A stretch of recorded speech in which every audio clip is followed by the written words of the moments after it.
सीता का अपमान रावण ने किया था, दूसरा सीता का अपमान आज के इरफान अंसारी जी ने करने का काम किया है। इसका अपमान का बदला भानु प्रताप शाही लेगा और उनके घर पर बुलडोजर हम चलवाने का काम। पकड़ा जाता तो उसका पखुरा रहता क्या? आज मंत्री साइन कौन हाथ से करता है? तो भाग गया उस दिन ना। भवनाथपुर विधानसभा क्षेत्र से फिर से भाजपा के उम्मीदवार भानु प्रताप शाही और लगातार 3 बार चुनाव जीत चुके और चौथी बार मैदान में हमारे साथ बात करने को मौजूद है। काफी बिजी शेड्यूल आप लोगों का है और लगातार जनसंपर्क कर रहे हैं, कैसा समर्थन लोगों का इस बार है? ये तो आप जब घूमेंगे तो आपको ज़्यादा समझ पाएंगे। अपने नज़र से जब हम लोग देखते हैं, और पिछले 15 दिनों से आशीर्वाद यात्रा मैंने निकाला है, अब तक लगभग 56 पंचायतों का दौरा मैंने किया है और अपार जन समर्थन जो है, चाहे हमारे बूढ़े माँ बाप हों, दादा दादी हों, नौजवान भाई हों, बड़े भाई हों, सारे माता बहनों का पूरा आशीर्वाद भारतीय जनता पार्टी को मिल रहा है। और उनके दम पर हम लोग यह कह सकते हैं कि झारखंड में पुनः भारतीय जनता पार्टी की सरकार 5 साल के बाद स्थापित होने वाली है। यहाँ पर झारखंड मुक्ति मोर्चा ने भी उम्मीदवार उतारा है, तो आप क्या उनसे मानते हैं कि लड़ाई है? देखिए, पक्ष विपक्ष दो जो है संवैधानिक पहलू है, और विपक्ष में आज झारखंड मुक्ति मोर्चा है, उन्होंने उम्मीदवार उतारा है, तो स्वाभाविक है कि लड़ाई तो होगी। लेकिन लड़ाई ऐसा नहीं है कि बहुत कांटे का टक्कर है, सामने सामने का फाइट है, ऐसी स्थिति मुझे नहीं दिख रही है। कल्पना सोरेन भी इसी नगर भवनाथपुर मंदिर से ही अपनी यात्रा की शुरुआत की थी, मैया योजना, और मान रही है कि यहाँ पर माहौल अब बदल गया है। हो सकता है ख्याली पुलाव खाना कल्पना भाभी को और हेमंत भैया को अच्छा लगेगा।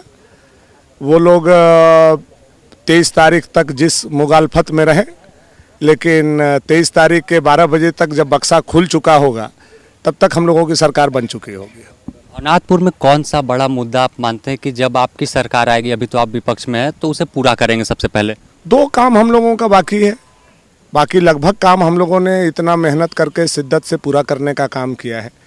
एक, हम लोगों के खेतों को पानी देना है, और दूसरा अपने यहाँ के युवाओं के पलायन को रोकना है।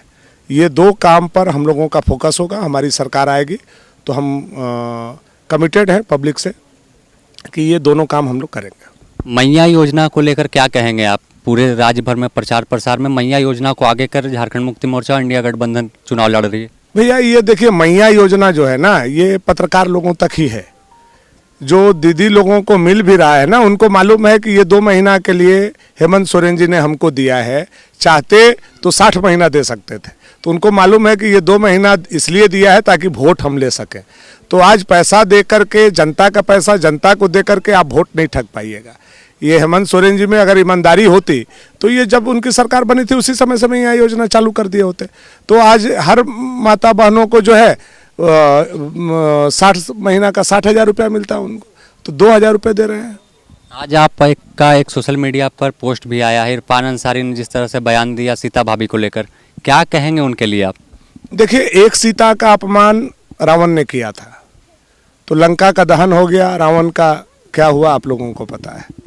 दूसरा सीता का अपमान आज के राजनीतिक युद्ध में इरफान अंसारी जी ने करने का काम किया है। और मैंने बोला है कि एक तरफ सरकार शपथ लेगी और दूसरे तरफ इसका अपमान का बदला भानु प्रताप शाही लेगा और उनके घर पर बुलडोजर हम चलवाने का काम करेंगे। पूरी तैयारी है? पूरी तैयारी हो। तो पहले विधानसभा में आप थे ना, उस दिन पकड़ा जाता तो उसका पखुरा रहता क्या? आज मंत्री साइन कौन हाथ से करता? तो भाग गया उस दिन ना इरफान अंसारी। तो हम लोग जनता के लिए, ठीक है, राजनीति में बहुत सारा बात हम लोग बोलते हैं, हम लोग भी विपक्ष को बोलते हैं, विपक्ष के लोग भी हम लोगों को बोलते हैं, लेकिन एक मान मर्यादा होना चाहिए, आप एक पर्दा होना चाहिए। सीता भाभी दुर्गा सोरेन जी की पत्नी रही हैं, दुर्गा सोरेन जी झारखंड के टाइगर रहे हैं, शिबू सोरेन जी की पुत्र वधू हैं, और वैसे महिला को आप अपमानित करते हैं, उनको बोलते हैं कि ये रिजेक्टेड माल है। क्या बोलने का तमीज है? वो भी इरफान अंसारी जी को। तो उसका पनिशमेंट तो उनको मिलना चाहिए, और तभी मिलेगा जब घर पर बुलडोजर चलेगा। मानते हैं कि उस इलाके में जैसे डेमोग्राफी बदली तो इरफान अंसारी उसके तहत बदलते जा रहे हैं? देखिए, डेमोग्राफी की जहाँ तक बात है ना, सरकार आने दीजिए, फिर हम लोग बताएंगे। एनआरसी भी लागू कराएंगे, ये बांग्लादेशी घुसपैठिए रोहिंग्या मुसलमान को पकड़ पकड़ करके जहाज पर बैठा करके भेजेंगे और जो लोग बचेंगे उनको जेल के सलाखों में हम लोग डालेंगे। मंत्री जी के घर पर तो बुलडोजर चले। चलेगा। और पूरे झारखंड में आप एक बड़े नेता झारखंड के, तो कैसा प्रभाव देख रहे हैं? भाजपा कितनी सीटों पर आने वाली है?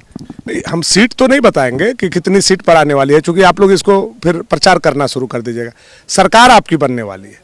मैं इसको आज के तारीख से, आज के गणना से, आज के पतरा से, आज के समय से नोट कर लीजिए और जाकर के उसको चिपका दीजिए कि सरकार भारतीय जनता पार्टी का झारखंड में बनने वाली है। चलिए, बहुत बहुत धन्यवाद, आपने समय दिया। तो साफ तौर पर भानु प्रताप शाही एक अलग अंदाज में अपनी बात रखते हैं, चाहे रांची का झारखंड विधानसभा हो या फिर अपने क्षेत्र में अब चुनाव है तो लोगों से मिल रहे हैं और तमाम लोगों के समस्याओं को समझने की कोशिश कर रहे हैं, और जो अधूरे काम है, चाहे सिंचाई की बात कर ले या पलायन की, उसे दूर करने की काम करेंगे जब ये सत्ता में वापस आएंगे। अपने सहयोगी रवि के साथ Sameer, the news post, Garhwa.